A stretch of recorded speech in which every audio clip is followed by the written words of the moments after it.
2, 3, 1, 2, 3, 1, 2, 3, 1, 2, 3, 1, 2, and stop. To the side, 1, 2, 3, 1, 2, 3, 1, 2, 3, 1, 2, 3, 1, 2, 3, 1, 2, 3, 1, 2, 3, 1, 2, 3, 1, 2, 3, 1, 2, and stop. Next, hands up.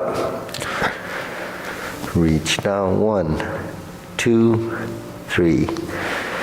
To your right, to your left, center, inhale, exhale. Hands up. Reach down, 1, 2, 3. To your right, 2, 3. To your left, 2, 3. Center. Inhale. Exhale. Okay, one more set. Hands up. Reach down. 1, 2, 3. To your right. To your left. Center. Inhale. Exhale. Hands on your waist. Circular movements. 2, 3, 4, 5, 6, 7, 8, 9, 10, 1, 2. Reverse. 1, 2, 3, 4, 5, 6, 7, 8, 9, 10. 1, 2. Center cross. Knees. 1, 2, 3, 4, 5, 6, 7, 8, 9, 10. 1, 2. Switch hands other way. 1, 2, 3, 4, 5, 6, 7, 8, 9, 10. 1, 2. Center. Hands on your waist, neck. 1, 2, 3, 4, 5, 6, 7, 8, 9, 10. 1, 2. Center. Back and forth. 1, 2, 3, 4, 5, 6, 7, 8, 9, 10. 1, 2. Center tilt. 1, 2, 3, 4, 5, 6, 7, 8, 9, 10. 1, 2. Center down. 1, 2, 3, 1, 2, 3. Center. Inhale. Exhale.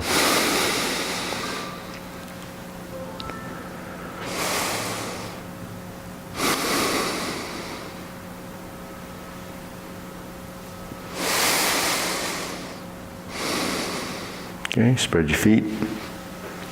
Turning 1, 2, 3, 4, 5, 6, 7, 8, 9, 10. 1, 2, 3, 4, 5, 6, 7, 8, 9, 10. 1, 2, 3, and stop. Okay, stretch.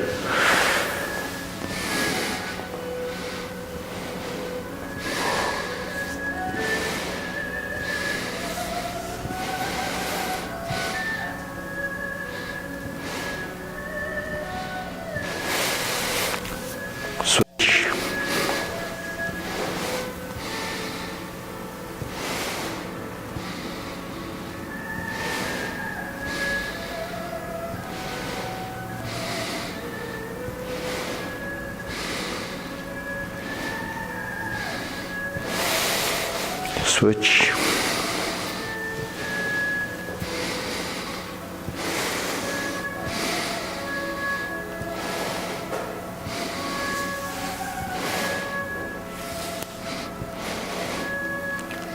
Switch. Switch.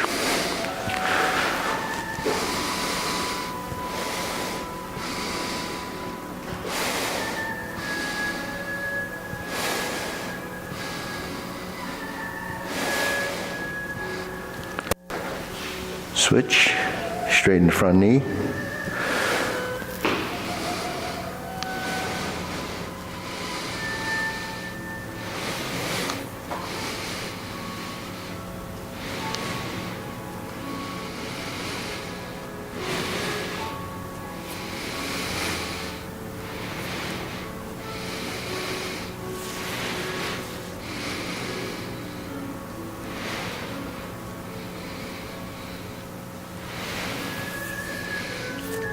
Switch.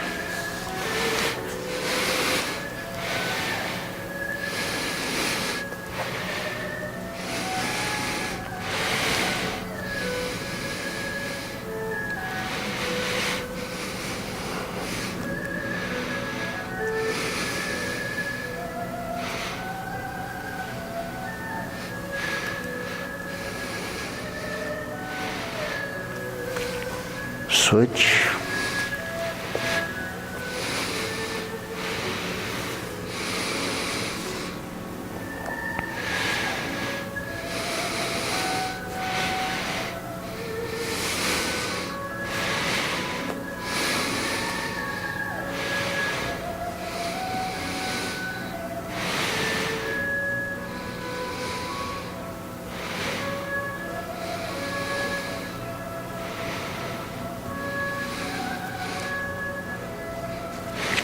Switch.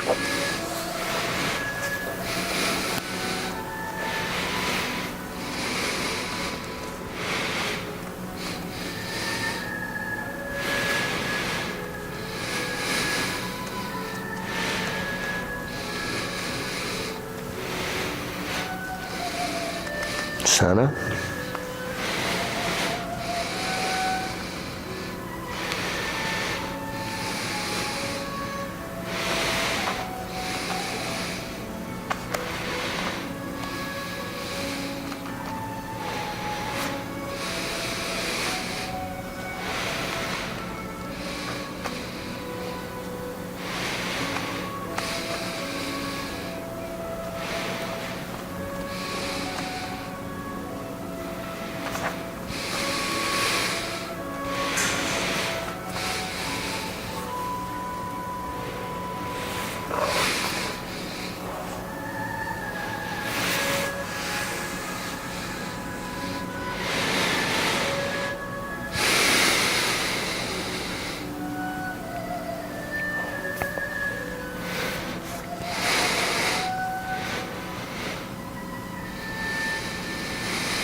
shake it out.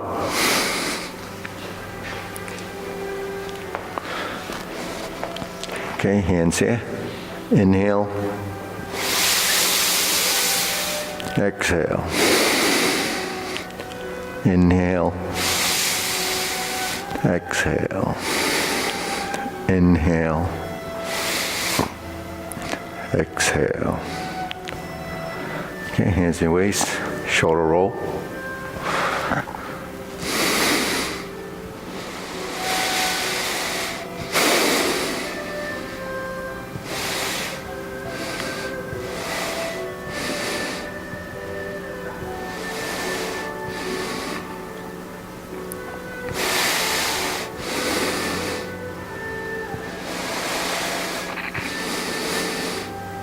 Reverse.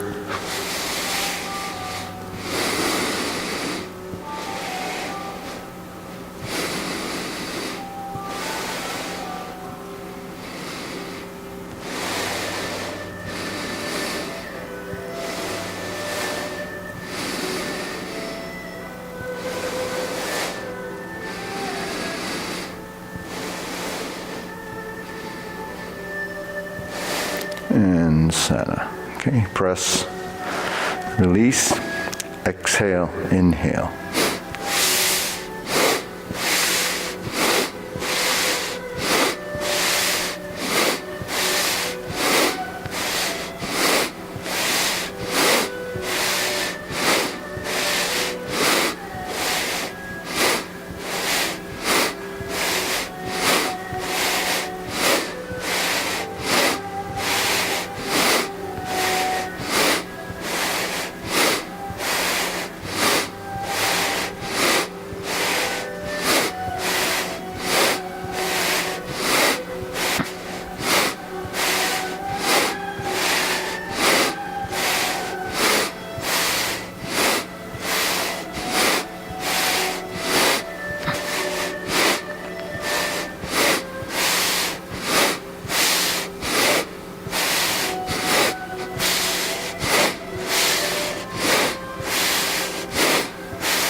And stop. Deep breathing. Inhale.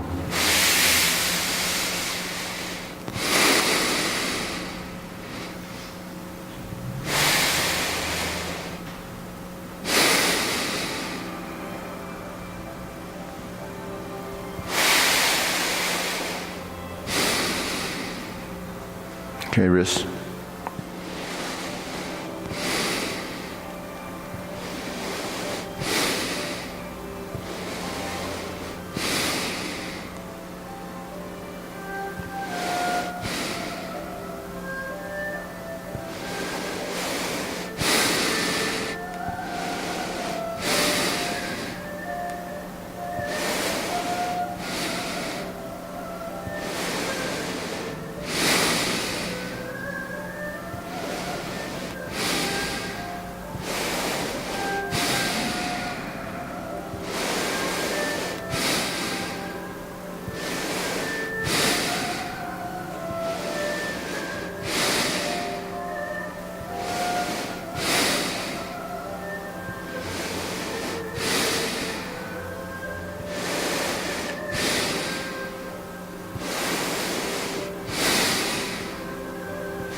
Okay, reverse.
Okay, palms down. Big circle.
And last one, and Sana.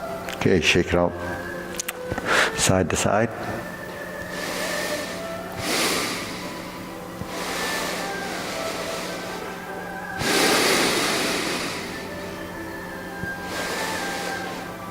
And Sana, ready, lift.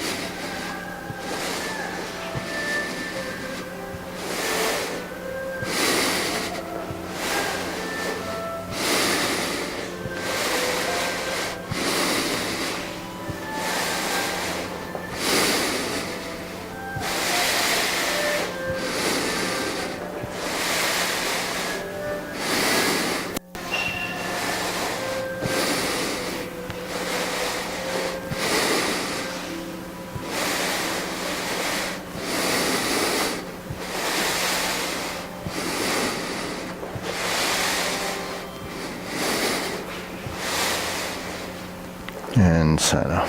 Insert the needle.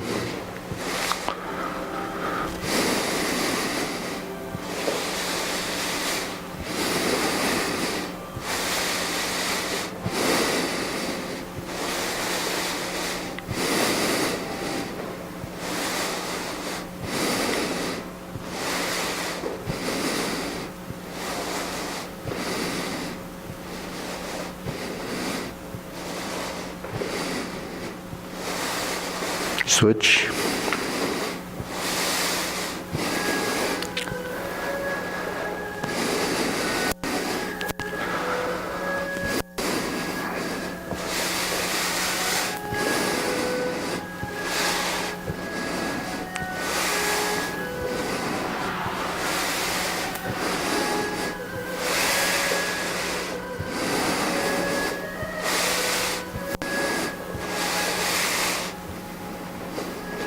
Okay, Sana.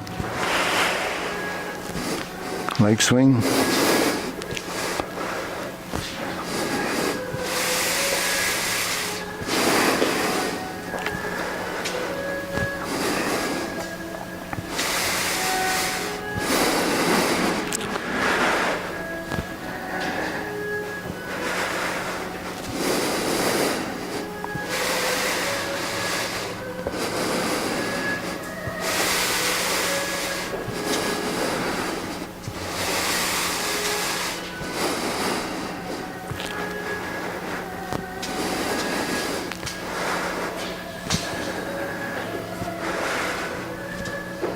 Okay, switch.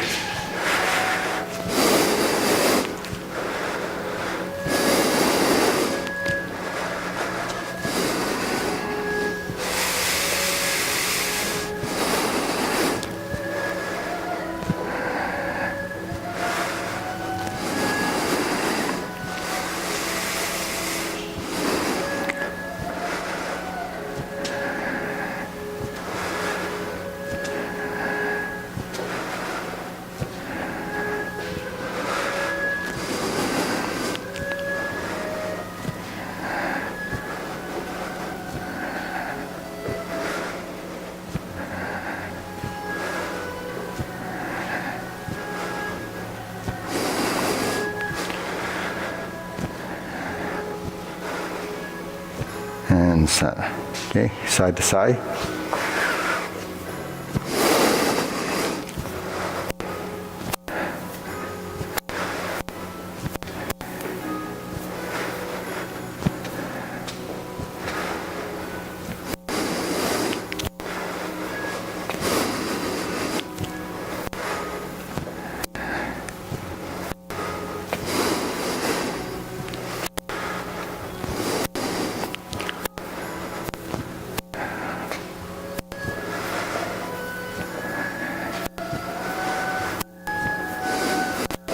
Switch.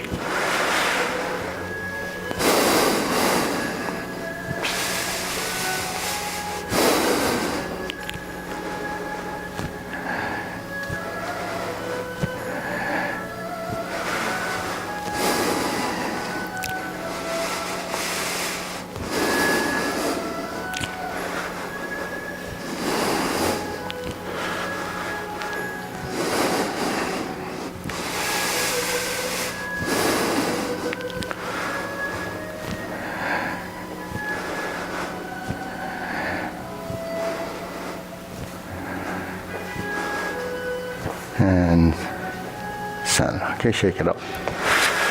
Hands up. Inhale. Exhale. Inhale. Exhale. Inhale. Exhale. Silk grilling.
Switch.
Hey, Eric.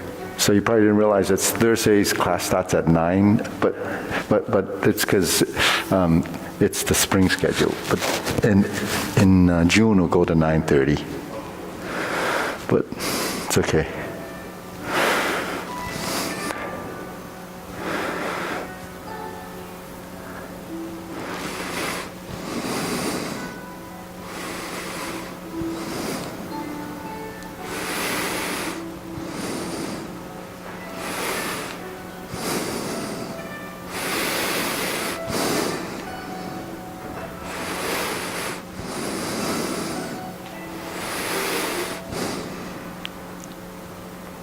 And center. So unless everyone wanted to go to 9:30 starting next week, because the reason why I have the 10 o'clock schedule, 9 o'clock is, because I go to Wellesley afterwards, but that's done now. So, huh? Let's do 9:30. You want to do 9:30 starting next week? Okay. So we have to let whoever else comes on. Yeah, so might have to send out a notice just for the rest of May, starting next Thursday. I hope I remember. No, I'll be early anyways. Okay, all right. Through popular demand.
Switch.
Okay, center, feet parallel.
Okay, lower hoop.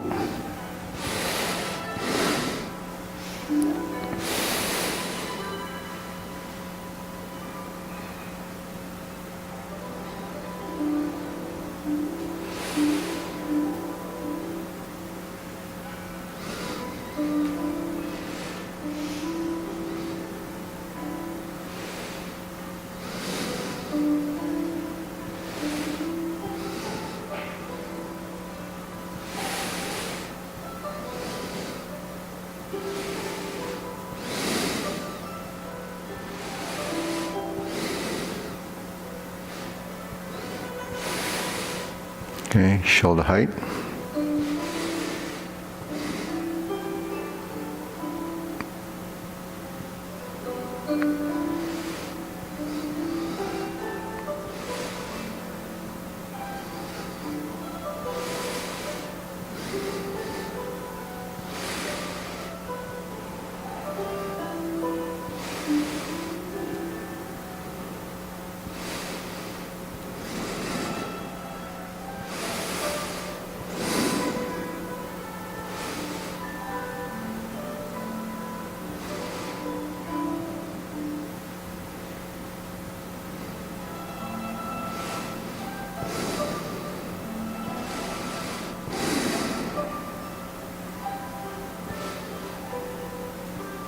Elbows down.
Okay, palms down.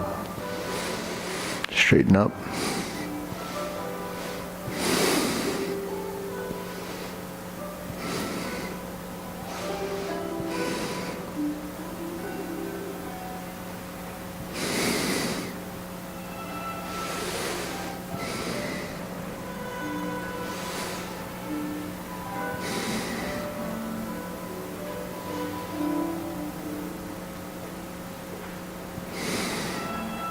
Extend.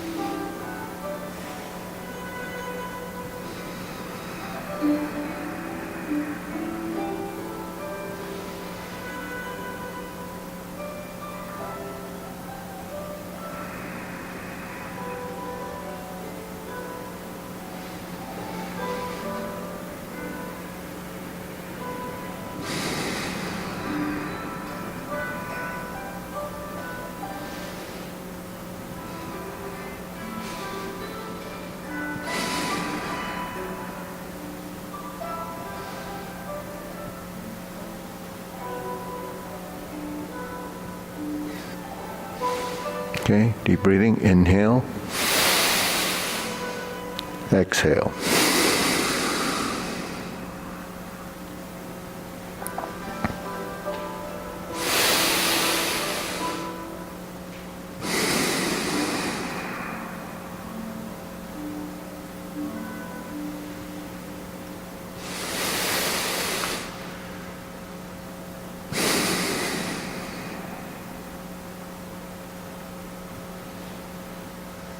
Okay, diagonal flying.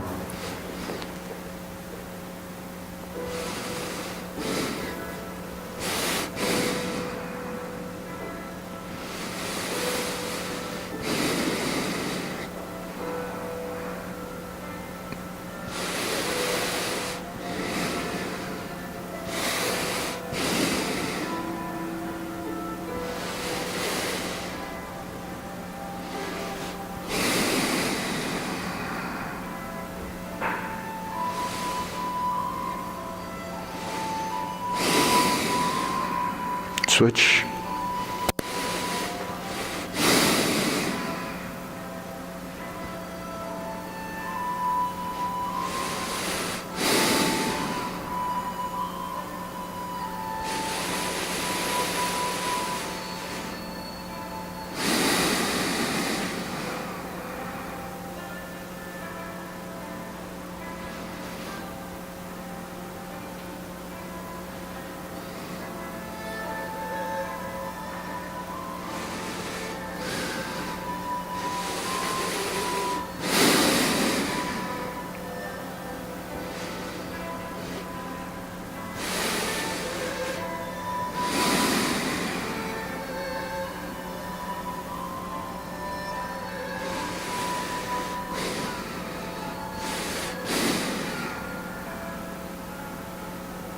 Okay, center. Cloud hands.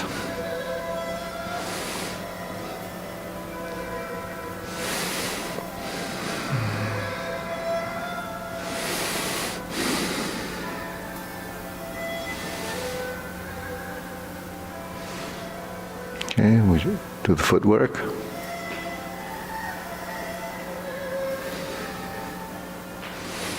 Toe heel, heel, heel, step, toe heel,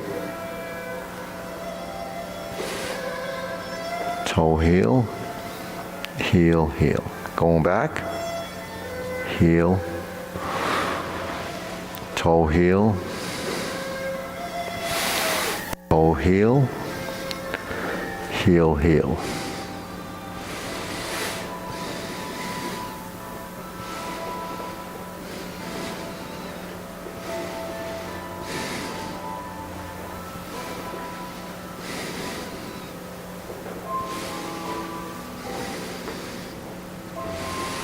Going back, heel, heel, toe heel, heel, heel. And back to center. Okay, deep breathing, inhale.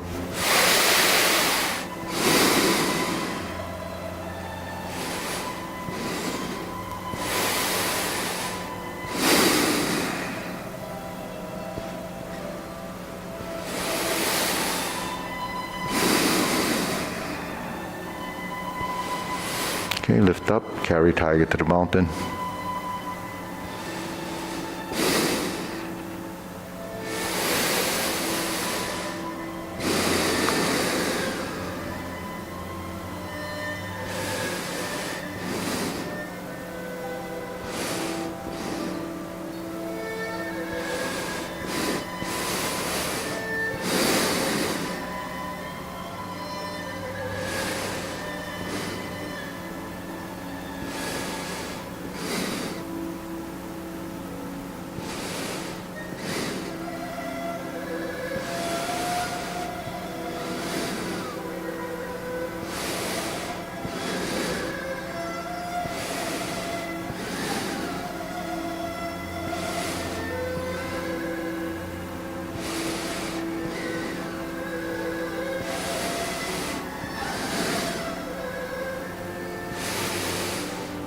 Infinity sign.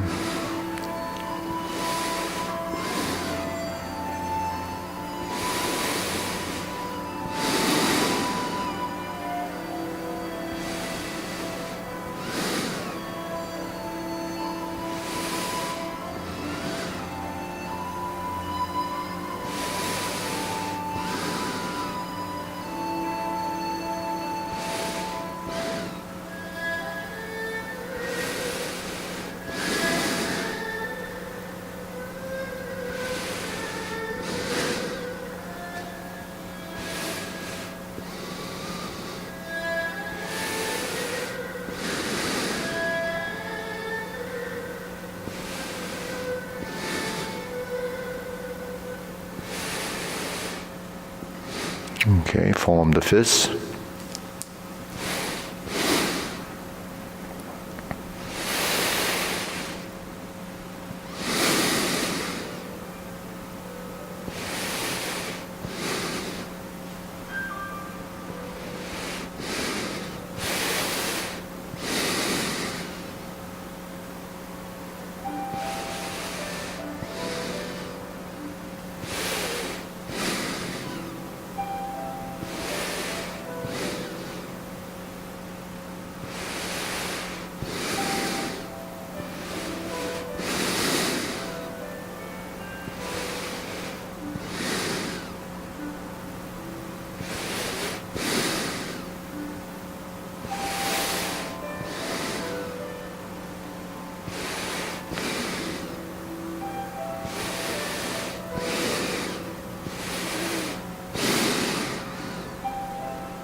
Okay, palms together.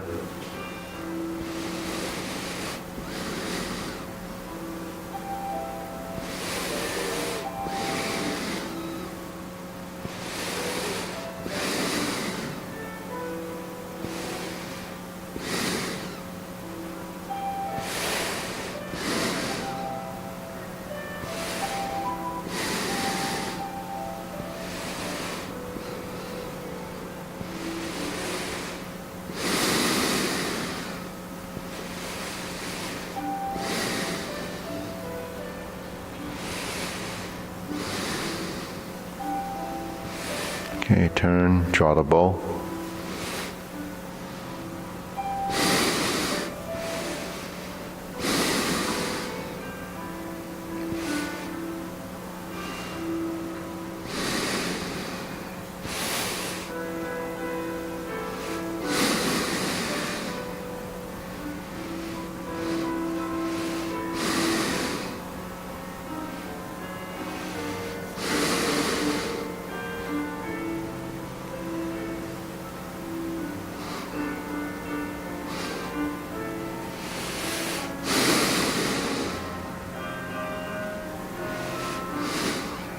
Okay, scoop down. Fan to the back.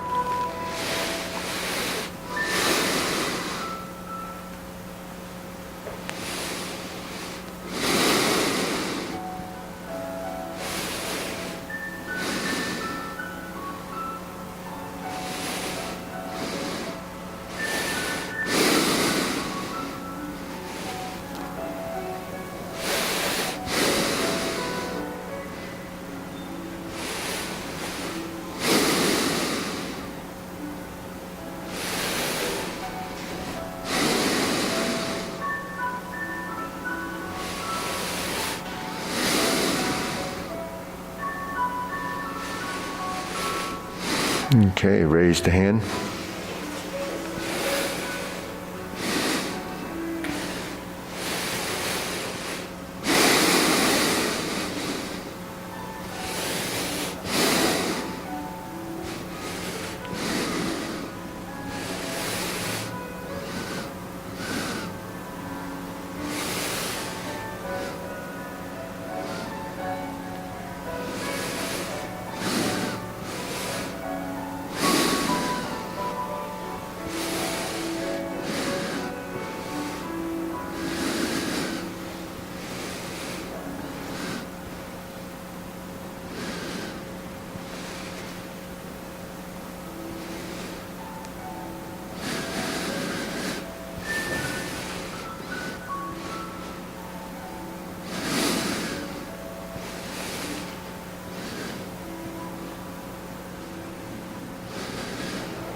Okay, palms down, deep breathing, inhale,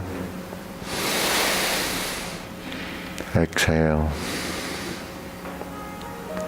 inhale, exhale, inhale, exhale. Okay, we'll go to the short form. So let's see how we do here. So Eric, you're familiar with the form and all? Maybe Minor will, yeah. So anyone who wants to work on the piece, Minor will work with you on it if you want to do that, yeah. Yeah. And we'll go through, we'll go this, yeah.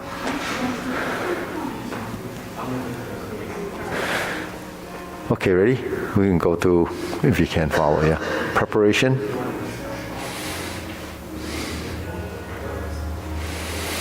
Step up, yeah. Press forward, we can do this a few times. Turn, flip the elbows, step up, grasp the sparrow's tail.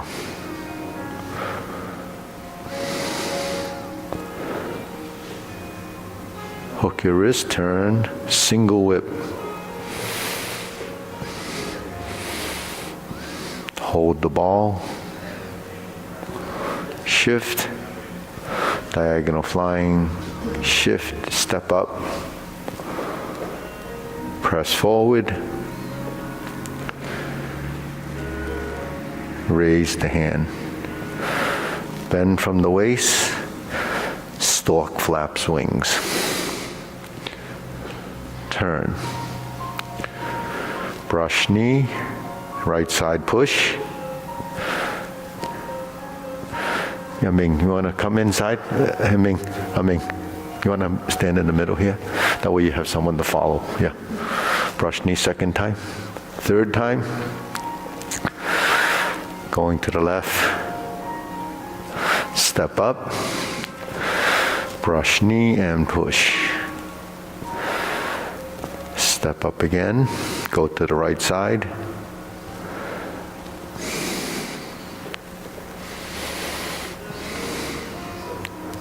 Sit back to strum the lute.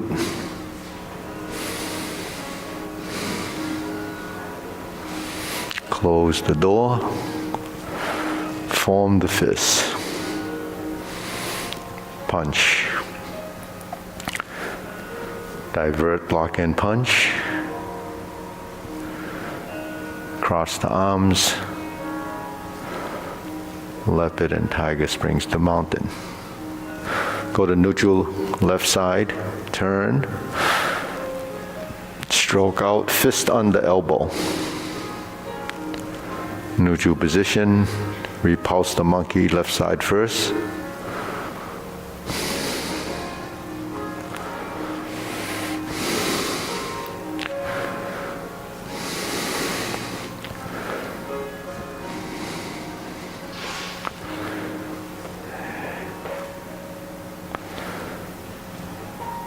Sit back, go forward, twist,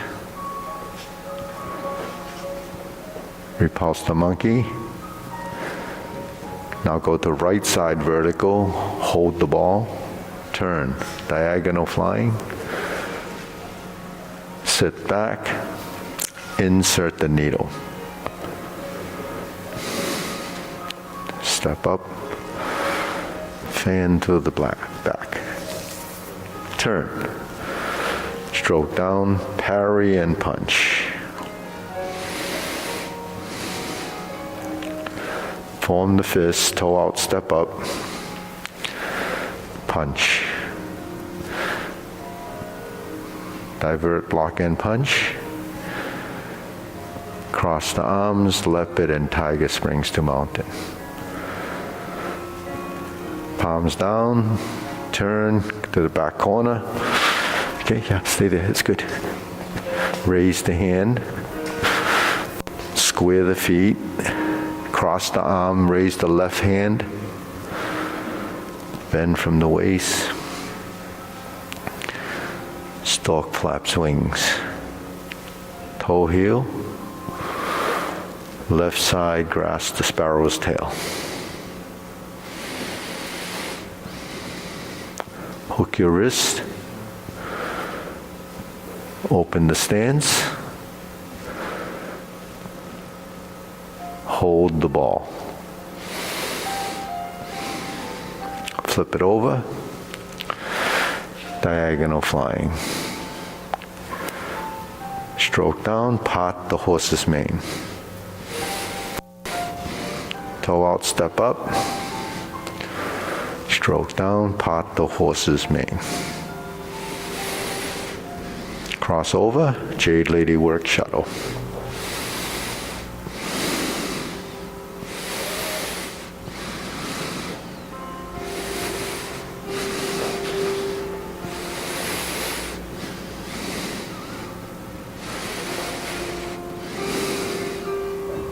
Drop your elbow, hook your wrist, turn to the front.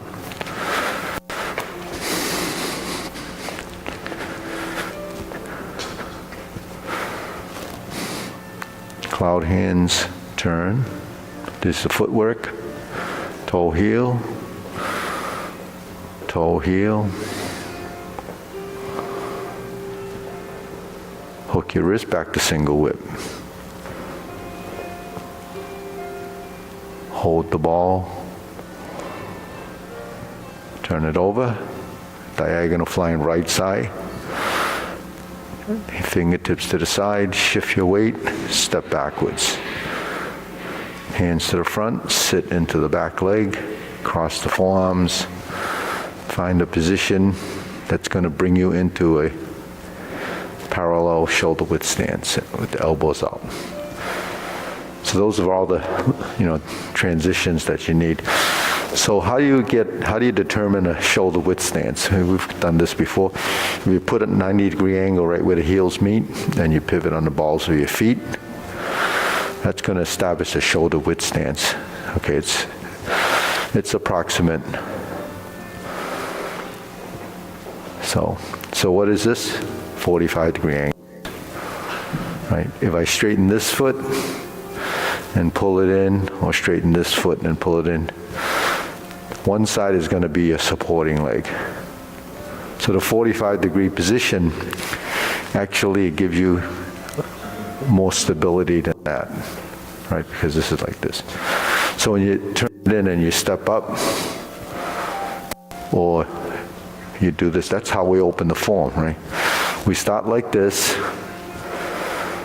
then we establish the first position, and then when the foot goes out. And then when the foot's out, the width of the stance should be maybe a couple inches between there and there. Now if I flatten that foot, and I straighten this foot, and I bring it straight up, that's your shoulder width stance, see? So, that shoulder width position is something you have to muscle memory. We're doing it here, we're doing it here, we're doing it here. When we stretch, so that's really what we're establishing. And we pull the heels together. So that's all measured out, but you don't pay attention to that in the beginning. You just say, well, pivot the foot, do this, do that. But actually, we're kind of right from the beginning establishing a position that starts to build muscle memory. So that gives you, so why is it important to have positions that are muscle memory? Because you develop a standard. When you're like this in a shoulder level, flat, parallel to the floor, that's horizontal. When you have this as parallel to the shoulders, that becomes vertical. So vertical only means elbow pointing down, right? So elbow down, this is horizontal with elbow down, fold the elbows like this. If I go like this, it tilts, it slants.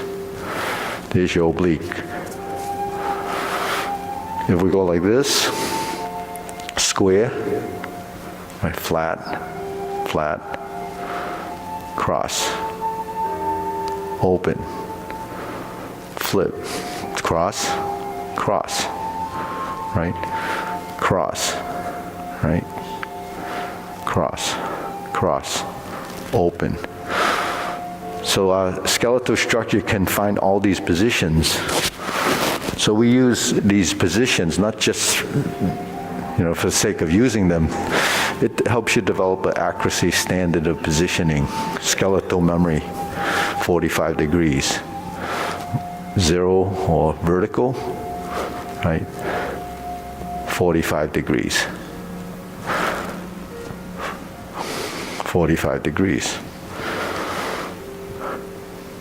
45 degrees. So that just gives your body a reference point. Because if you reference those angles, then you will develop consistency over time, right? But it's not just because we want that. Because if I go like this, there's my center triangle. But so happens at the 45-degree line, and I close my hand like this, my arm becomes, in the functionality of the motion or defensive motion, becomes your bridge. So my forearm becomes the interceptor of anything coming into your space. So this is closing, this is opening, this is closing, this is opening, this is closing, spreading. But now you go to an oblique. Now my torso turns 45 degrees. That plane, the corners, become the noose dimension, right? It's another plane of movement. So we have 3 plane of movements. There's actually 8 if you're in an octagon. You have this plane, and you have those two 45s. Those two 45s merge into this plane, right? So that's right, left, forward, backward, and the corners. So your Jade Lady work shuttles go to the corners. So oblique is just a diagonal, right? But if I go like this, it's a diagonal, but that's the oblique, the 45 line on the floor. So when you're doing the long form and you go into the obliques, it's the four corners. You don't do all four there, but you know, you have that corner, that one, and that one. So those would be the obliques. So it's more, you know, a reference point than anything. So that's reference point directionally, so that's where your feet navigate direction, like your, you know, tires in the front of the car steering you in a direction, that's your feet. Then the body has a directional reference, and that's your chest into this corner, because I'm square here, parallel to that plane in the corner. But then if I turn here, and I turn here, there's the other reference point. So it's still only 0 and 45, with 90 meeting in the middle, right? That would be your spine, or where the heel is. You have a question? You just had your feet this way, but you turned your toes this way. What technically direction are you in? Say that again? When you just had your feet like facing me and you turned your torso this way? Yeah. What technically is that direction is that? Is it oblique or is it side? Well, that's, I would be on the oblique in this corner. When I turn like that, that would be, it would be the side, or, you know, if you use the compass, it would either north, east, south, or west. Okay. So when you go right and left, right? Like even with your feet. Right. Okay. Well, because this is my, say, back position from the front. If I go like this, it's 90 degrees to that. So you can say right or left. If you use a compass, you would have more accuracy and direction. Because right and left is a relative position. If I go like this, it's right and left. But if I turn like this, which one is right, which one is left? That was the problem the Three Stooges had when they walked into a room and they said, okay, go right. And they're facing each other, so they go opposite directions, right? Because so the right and left becomes a relative position, but we're relative to ourselves. Like when I turn over there, did my right arm become a left arm? And it's still on my right, right? So that's how, you know, we kind of start to understand direction, space, and You base it on where your torso is. you base it on where your nose is. No. Okay, good, thank you. Right? You base it on where your nose is. So when your hands are on the center line, it lines up with your nose, right? Because the torso and the rest of everything can kind of have their own way depending on what it's doing. So, as Jimmy Durante said, the nose knows. It's always in a direction. So you always use that as your reference, like when you turn, and you turn, and you turn. That becomes your reference point. This is sort of your guideline as a center line. It's good we only have one nose, otherwise we'd have problems, but that's, right? 2 ears, 2 punches to the ear, right? Stork flaps wings, right? 45 degrees single whip, depending on which one it is. See, so you see how that's body form posturing. So that's what we're trying to muscle memory. So, you know, when people are prescribed Tai Chi as an exercise, it gets lumped into with all kinds of exercise. But exercise, you know, they're not all created equal. There's different purposes and different stages of life where you need to do the appropriate exercise. So this exercise is not just moving the body, but you're not using excessive strength. You don't hyperventilate when you go through the movements because it's not stressing your heart. You're still getting good circulation because it becomes circulation through movement, and we need to move in order to circulate. And then you breathe. So breath and movement go together. So everyone's heard of, you know, Qigong and breathing exercise. Well, that's what Tai Chi is. It's not just sequence, it's actually a Qigong exercise. So Qigong, what is Qigong? It's breath and movement. If you do standing meditation, it's in that category, that's stillness. But in Tai Chi, it's movement. It's meditation, it's movement, it's active meditation, it's tied together. So how does breath and movement work? You inhale and exhale, right? You supply oxygen to your blood. When you inhale, you take in the oxygen, goes in the lung, and then it gets exchanged into your blood vessels, right? The oxygen goes through your arteries. When you exhale, you give off carbon dioxide. But when carbon dioxide is expelled, it comes out of your blood into the lung, and it goes, you expel it. When that happens, that's where the oxygen exchange happens. So you take a breath in and you're moving, then all the cells in your body are actually circulating. When the exchange of oxygen and carbon dioxide happen, then it floods your cells with oxygen, and if you're moving, it goes wherever it's going. So if your movement is going out, as you exhale, then the oxygenation will happen, much more efficiently.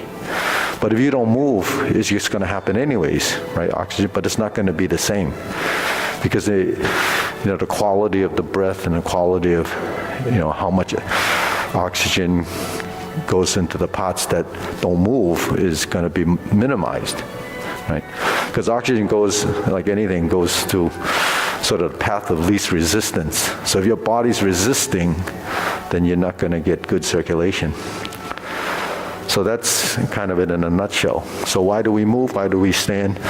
Why do we inhale and then exhale on the certain strokes? When you inhale, it's up, exhale is down, right? When you're holding it, you're still getting circulation, because these positions aren't held there, by air. It's held by you.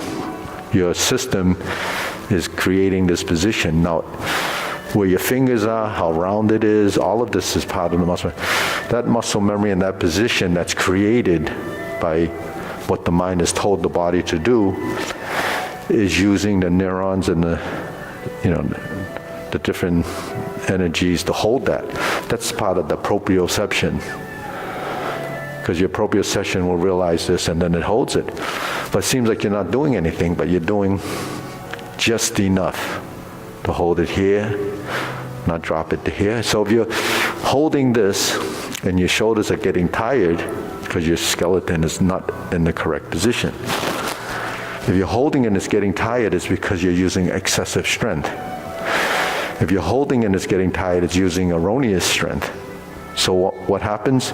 If you hold this long enough, your body will delete the excessiveness, the erroneous tension that is not necessary to hold this position. Because there's a balance point there. What's the balance points?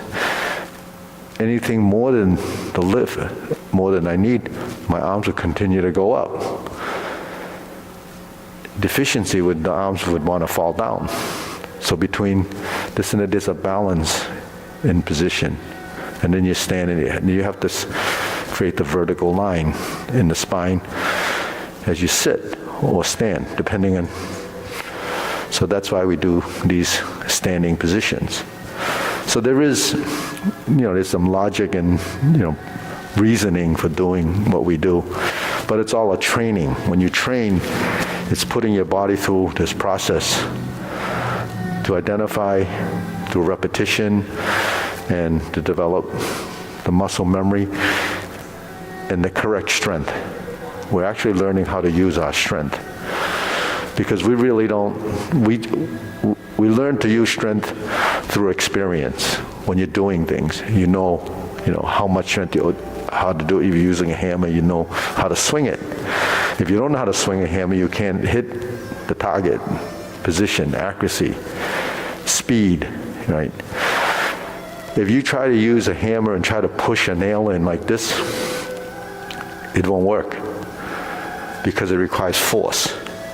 And force comes from the swing, but it also relies on gravity, because when there's gravity striking, then it's a downward direction.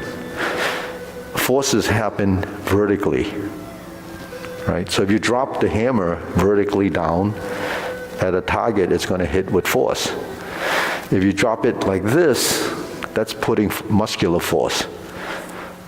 It doesn't have the same impact, so it goes that way because you're forcing it that way. That's not the right strength. You use strength to bring it up, no strength to let it down. The strength that you use to let it down is the balance between this and this, right? So that's how you have to look at your movements. If I stroke down with a hammer fist, I don't need strength. It's going to go down. So what I do, I channel the energy of the movement down. When it reaches that point, I don't need strength. I just turn. I sink my elbow and I fold. I get to here, then it goes down again. So the force comes from releasing. But we control that. If we want it to go faster, it goes faster, but it is tied to the legs. That's how you create striking force. So this is using your hand. You're not using an implement. So that's why it doesn't matter, if you don't have something in your hand, just using your body. If you have something, it's the extension of your body. So anything that you use is an extension of your body, like the weapons is an extension of the body. So when you strike down, you're using this motion. So the body form in a parry and punch is what you're trying to develop as a coordinated motion. And then that body motion is translated into functional strength. Then you learn how to apply that movement. So that's kind of the theory behind, why we breathe, do the breathing exercise. So why do we do so many of these? So this is actually sending the oxygen through your system, but at the same time, there's coordination. It's a elongated breath. You're using your diaphragm. It's going up and it's going down, and you're regulating the intensity of that motion and sustaining it. So what are you doing? You're strengthening your diaphragm. So what do we need to breathe? Our diaphragm to move. What do we need to do with this? It has to relax. It has to open and close. So your chest has to open and relax to allow your lungs to expand. It goes up and down. So then internally, you have that mechanism. And then what else happens? Your organs are inside. So it also allows those to be working together. So it's not just as simple as moving your arms. It's actually systemic. It's the whole body. And then on the brain side of it, it's tremendous too. How do you get through all these movements without this working? This is telling your body constantly what it's supposed to be doing. And then the feedback from the body is telling the brain that this is what I'm trying to do. And then over time it starts to understand. So that's the body intelligence that I talk about. Just have to use that new term, that BI, body intelligence. Okay, so let's do the form again. Ready? Preparation.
Okay, brush knee, turn. Yeah. Actually, just follow Nan. She's actually right in front of you. The one in the red shirt next to you. And remember, rear heel stays down. Go to the left, toe out, step up.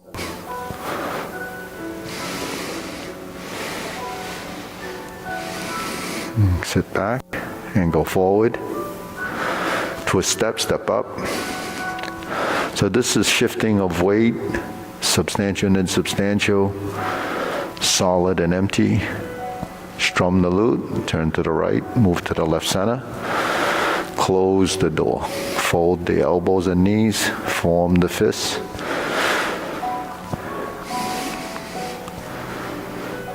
Divert, block, and punch.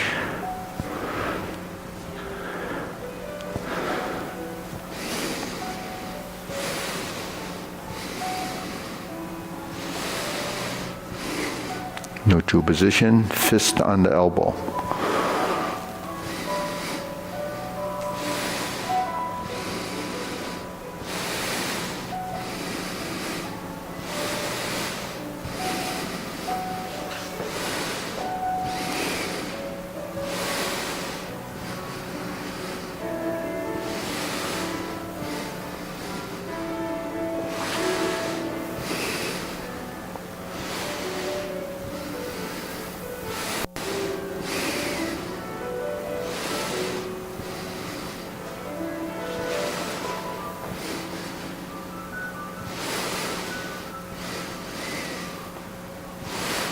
Turn, diagonal flying.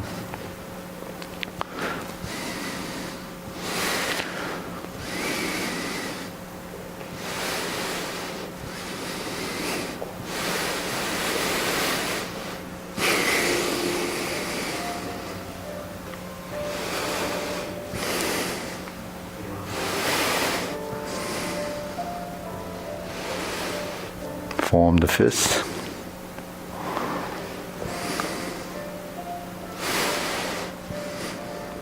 Divert, block, and punch. Cross the arms, leopard and tiger, springs to mountain. Sit back and turn. Carry tiger to the mountain. Lift up. Eyebrow level. Turn, cross the arms, raise the left hand. Bend from the waist. Turn, lift, and center. Turn, toe heel, left side grasp the sparrow's tail.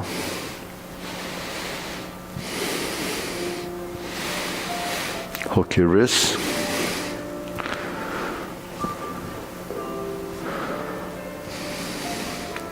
Hold the ball. Diagonal flying. Stroke down. Part the horse's mane.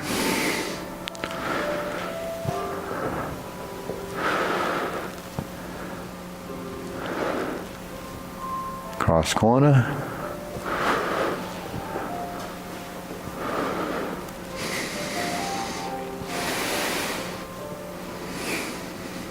Cross over.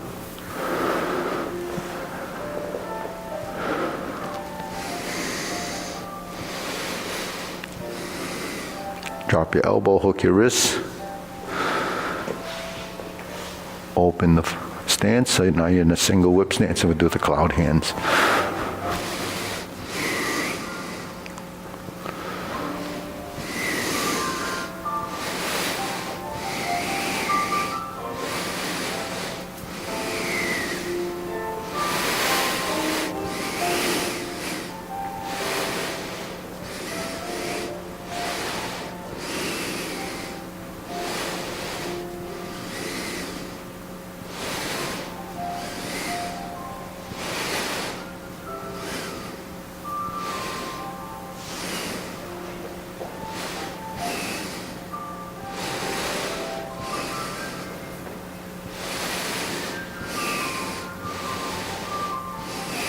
Okay, deep breathing.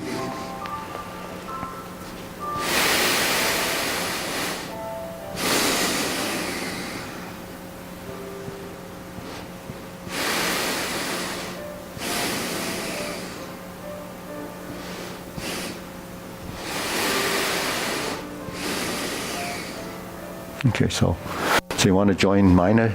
Minor will help you there. Then we'll go through the kicks, because we don't have time to go through the whole form. So let's just do a series of kicks, and we'll do the last piece of the form, after the third set of cloud hands. So with the kicks, we're going to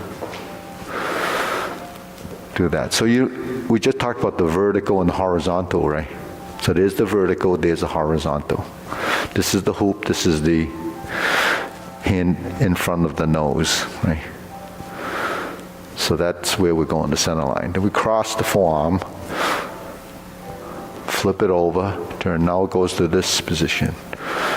That's the oblique, right? Then you level the elbows, you kick. So that's the geometry of position. It's in different planes, it's in different directions, and your posture is like this. We drop it down, we're here. That's the horizontal, the vertical, heel. And then we're here, and we could drop it down, then we do a brush knee.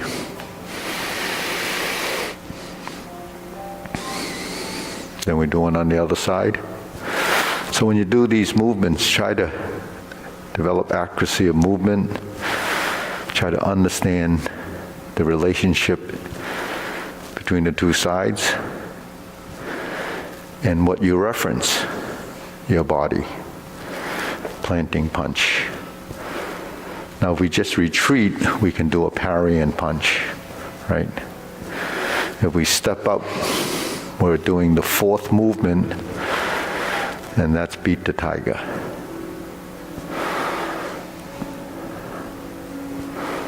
This is opening the stance.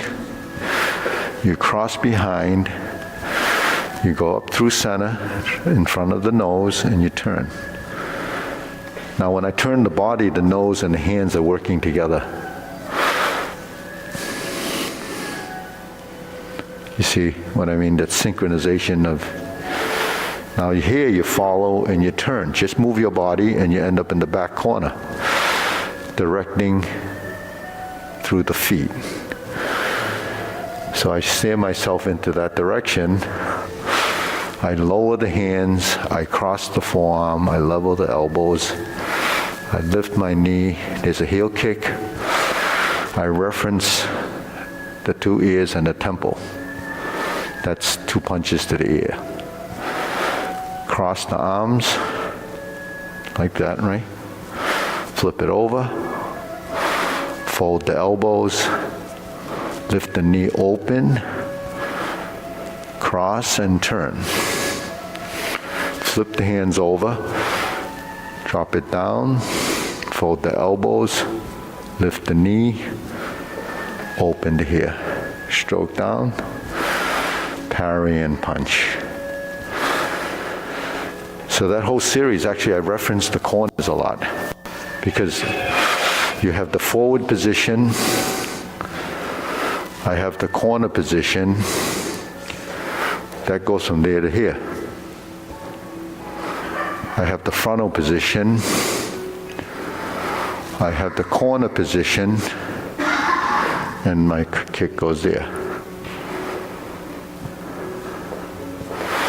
So where the kick goes, where your hip position is, where your shoulders are all angular positions too, right? Because my hands are like this, 45 in here, and I cross here, and I turn to here, I go back to there. That's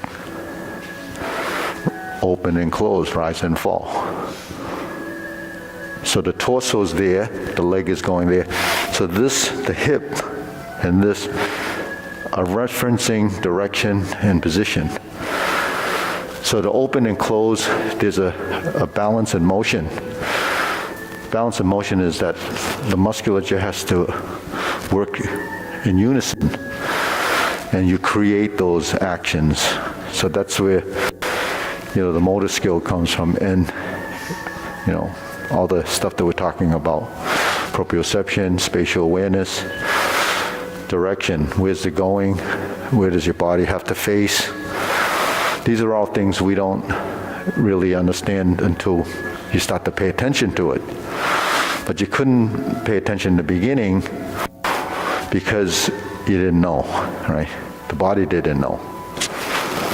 We think we know everything here, but actually the body doesn't cooperate because the body has to go through a process beyond just understanding. It has to go through a process of deleting sort of habits or tension that's innate in the body from not moving through it. So you have to learn to move through all of these. Just a simple thing like this. If my wrist is like this, that's straight. That's how your hands would look if it's like that. So if you're kind of rigid in the wrist, you go into Samdhalunya and vertical line, looks like this. It's not till you seat the wrist and it does this that you have this. So this vertical line is not, it's elbow down, and it's angular. The shape of the arm becomes this because you need that vertical position. And that's what's Shramnaluta. So that vertical line that sort of carries through from the nose out as a plane, then the hands are adjacent to that plane or in that same line. So that's what you're doing, right?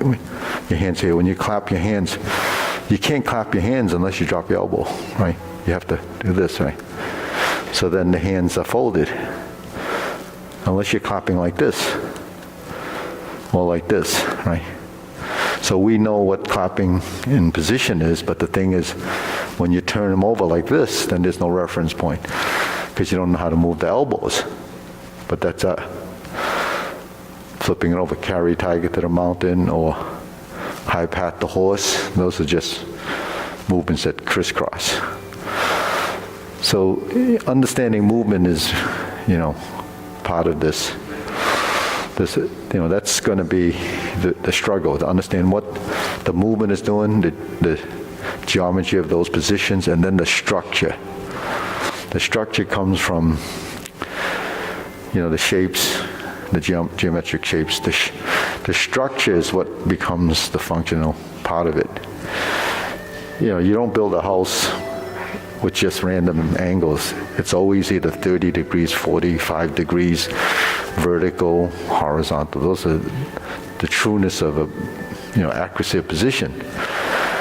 If you go off any of those angles, then it's going to look bad for one thing, and it doesn't work right.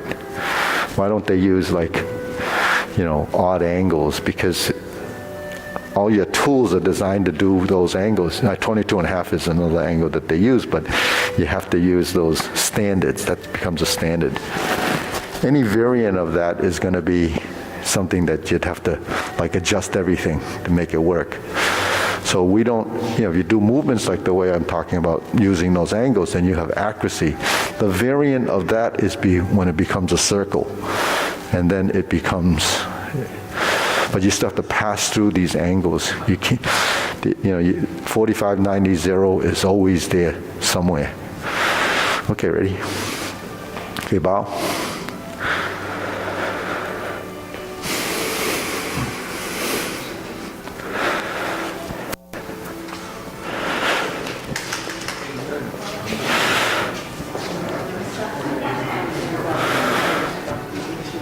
Good.